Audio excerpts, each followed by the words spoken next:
बहुत समय पहले दुनिया आज की दुनिया से बहुत अलग थी। यह एक ऐसा समय था जब लोग दयालु और अच्छे होने के बारे में भूल गए थे। इसके बजाय उन्होंने स्वार्थी और निर्दयी होना चुना, जिससे दुनिया एकम धकारमय स्थान बन गई। ऊपर से सब कुछ देखने वाले परमेश्वर ने यह सब देखा और बहुत दुखी हुए। लेकिन इस सब के बीच एक आदमी था जो दूसरों से अलग था। उसका नाम नोह था। नोह बाकी लोगों की तरह नहीं था। वह दयालु था। वह अपने परिवार का ख्याल रखता था और हमेशा सही काम करने की कोशिश करता था। उसकी अच्छाई के कारण परमेश्वर ने उसे देखा। एक दिन परमेश्वर ने नोह से बात की। उन्होंने नोह को बताया कि वह दुनिया को एक बड़े जल प्रलय से शुद्ध करने लगा। लेकिन क्योंकि नोह अच्छा था, परमेश्वर उसे और उसके परिवार को सुरक्षित रखना चाहते थे। परमेश्वर ने नोह को एक विशेष काम दिया, एक विशाल नाव बनाने का, जिसे आर्क कहा जाता है। ये कोई साधारण नाव नहीं थी। ये इतनी बड़ी होनी थी कि उसमें नोह का परिवार और हर प्रकार के दो जानवर समा सके। नोह ने काम शुरू कर दिया। हालांकि लोग उसे समझ नहीं पाए। वे उस पर हंसते और उसे मूर्ख समझते। लेकिन नोह को परवाह नहीं थी। वह परमेश्वर पर भरोसा करता था और निरंतर नाव बनाने में लगा रहा, एक एक लकड़ी को जोड़कर। जब आर्क बनकर तैयार हो गया तो कुछ अद्भुत हुआ। जानवर जोड़े में आने लगे। शेर, हाथी, जिराफ और यहाँ तक कि छोटे छोटे कीड़े भी।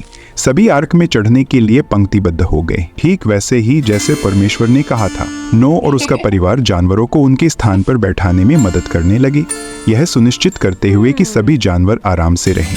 यह एक सुंदर दृश्य था। सभी जानवर शांति से एक साथ रह रहे थे। फिर आसमान में अंधेरा छा गया और बारिश की पहली बूंदें गिरने लगी। इतनी तेज बारिश पहले कभी नहीं हुई थी। लगातार 40 दिन और 40 रातों तक पानी आसमान से गिरता रहा। जलस्तर बढ़ता गया और पूरी दुनिया पानी में डूब गई। शहर, लोग, घर, सब कुछ लहरों के नीचे समा गया। लेकिन आर्क के भीतर नोह, उसका परिवार और सभी जानवर सुरक्षित और सूखे थे। वे बारिश और तूफान की आवाज सुन सकते थे, लेकिन वे एक साथ रहे, उस पल की प्रतीक्षा करते हुए जब वे फिर से बाहर जा सकें। आखिरकार बारिश रुक गई, लेकिन धरती अभी भी पानी से ढकी थी। नोह को यह पता लगाना था कि क्या बाहर जाना सुरक्षित है। उसने एक कौवा छोड़ा, लेकिन वह वापस आ गया क्योंकि उसे कहीं भी ठहरने की जगह नहीं मिली। फिर उसने एक कबूतर छोड़ा, लेकिन वह भी लौट आया। नोह ने थोड़ा और इंतजार किया और फिर से कबूतर को भेजा।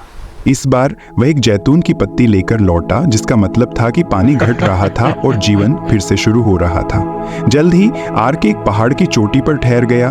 धरती अब इतनी सूखी हो गई थी कि वे बाहर आ सकी। नोह, उसका परिवार और सभी जानवरों ने आर्क का दरवाजा खोला और कोमल गीली मिट्टी पर कदम रखा। वे अपनी टांगें फैला सके और ताज़ी हवा में गहरी सांस ले सके। दुनिया अब साफ और नई दिख रही थी, जैसे एक खाली पन्ना जो नई कहानियों से भरा जाने वाला था। फूल खिलने लगे और पेड़ फिर से हरे भरे हो गए। तभी परमेश्वर ने नोह से फिर से बात की। उन्होंने एक विशेष वादा किया कि वह फिर कभी पूरी दुनिया में बाढ़ नहीं लाएंगे। इस वादे की एक निशानी के रूप में परमेश्वर ने आकाश में एक इंद्रधनुष रखा।